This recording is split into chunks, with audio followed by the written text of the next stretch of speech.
మా ఇంటికి దగ్గరలో శంకరమఠం శారదా పీఠం ఉందండి. ఇక్కడ శారదామాత కొలువై ఉంటారు. దసరా నవరాత్రులకి ముందుగానే పసుపు దంచడానికి ముహూర్తం పెడతారు. వచ్చిన ముత్తైదువులందరికీ కూడా ఇలా కాళ్ళకి పసుపు రాసి బొట్టు పెట్టి తాంబూలం ఇస్తూ ఉంటారండి.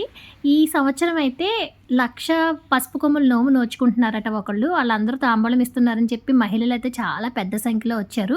మేము ఇలా లైన్‌లో నుంచున్నప్పుడు ఇక్కడ అద్దంలో చూసారా అమ్మవారు ఎంత అందంగా కనిపిస్తున్నారో. గర్భగుడిలో అమ్మవారు అద్దంలోని చూస్తే అంత అందంగా కనిపిస్తున్నారనమాట.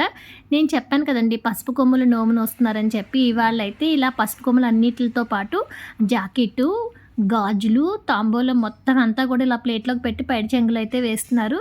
తర్వాత అమ్మవారికి పసుపు దంచారని చెప్పారు కదండీ! మేము కూడా వెళ్ళి అమ్మవారి పసుపు దంచే రోల్లో పోటు వేసి వచ్చామన్నమాట.